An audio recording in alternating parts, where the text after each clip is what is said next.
では次の質問に行きましょうか。ちょっと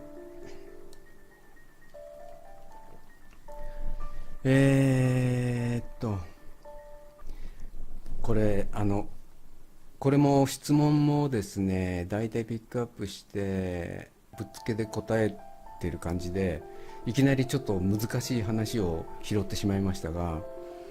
以前回答をいただいたものです。抜骨馬骨彼氏が55歳になり相変わらずマイナス思考が治りませんという、どうしたらいいのかということなんですが、これ難しいですよね。55歳でしょ。まだ若い頃にはそのやり直しが効くという意識があったりとか、将来まだまだやっていけるというような感覚があるんですが、この、後ろ向きな考えの人が年取っていけばいくほどどんどんそうなっていくっていうのは、もう先があるからという考え方があるからだと思うんですよね。それと同時にちょっと今回のアルバムの考え方に通じるところもあるんですけど、つまり例えばうまい話はないとか、いいことはいつまでも続かないとか、努力しなければ報われないとか、つまり人が痛い目にあったり物を失ったり、あらかじめ危ない選択をしなかったりということに安全が保障されているような社会に住んでいるように教育されてきたからなんですよね。例えば若い人だったらば、そんなの関係ねえと言って自分のやりたいことに踏み出してしまうっていうケースもあると思うんですけれども、やっぱ55歳になってくると、一般的な55歳というとそういうなんていうんですか、もうその考えから脱却することはできないし、それ見たことかと、それ見たことか俺の人生みたいな、感覚に陥るんではないかと思いますが、それ間違いです。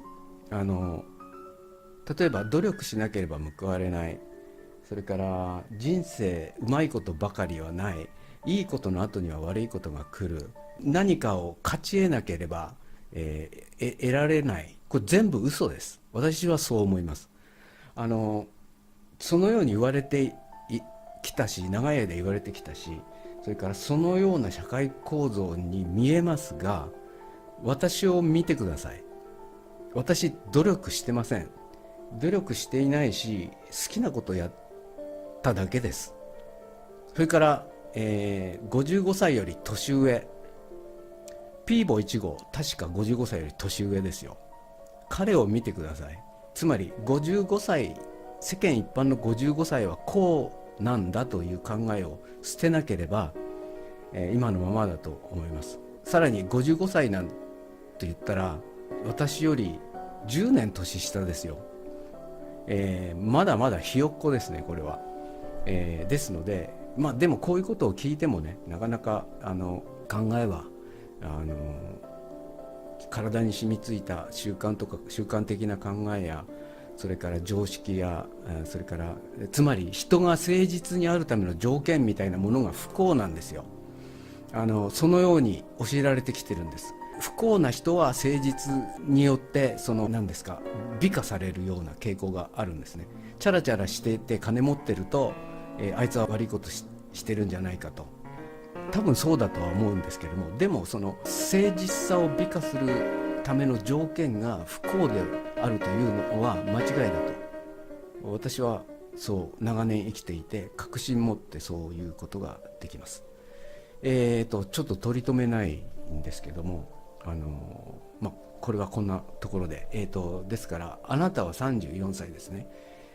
この相談をした人は34歳で、34歳なんてピチピチじゃないですか。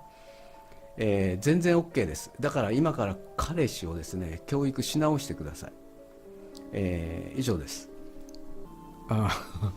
平沢市長がおいでになると知り勇気を出してもう若くないのですが、こういうことは言わない方がいいですよ。兵庫県からフジロックに初参戦しました。もう若くないとか言うのやめましょうそれは自分で決めてください。